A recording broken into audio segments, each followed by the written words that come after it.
দেশ ছাড়ার আগে কোচ পিটার বাটলার বলেছিলেন, সংযুক্ত আরব আমিরাত সফরে জয় পরাজয় নিয়ে ভাবছেন না তিনি, বরং এই প্রীতি ম্যাচগুলোতে আফিদা খন্দকার, সুরভি আখন্দদের মেলে ধরার মঞ্চ বলেছিলেন ব্রিটিশ এই কোচ। নতুন শুরুর প্রথম ম্যাচেই হারের তেতোস্বাদ পেয়েছেন বাংলাদেশের মেয়েরা। গত বুধবার রাতে স্বাগতিক আমিরাতের কাছে ৩-১ গোলে হারে তারা।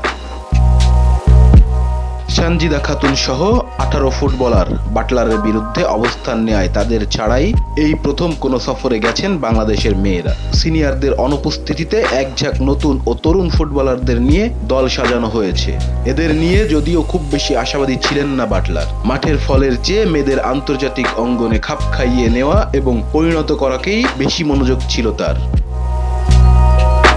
আমিরাতের বিপক্ষে গোলপোস্টে ইয়ারজান বেগম এবং তার সামনে ডিফেন্ডার হিসেবে খেলেছেন আফিদা, কোহাতি কিসকু ও সুরমা জান্নাত। মধ্যমাঠে ছিলেন স্বপ্না রানী, তামিনা বিশ্বাস ও মোনাকি আক্তার এবং তাদের সামনে খেলেছেন শাহেদা আক্তার, সুরভি, মোসাম্মদ সুলতানা ও আইরিন খাতুন।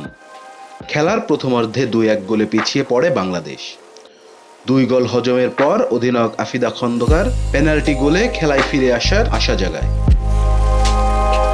তবে পরের অর্ধে স্বাগতিকরা আরও ১ গোল করে ব্যবধান বাড়িয়ে দেয়। সাবিনা মাসুরাদের পরবর্তী প্রজন্মের শুরুটা তাই হলো হার দিয়ে। প্রীতি ম্যাচের দ্বিতীয়টি হবে আগামী ২ March. Rezwan Islam, B Sports. Please subscribe our channel to get more information about Cricket World.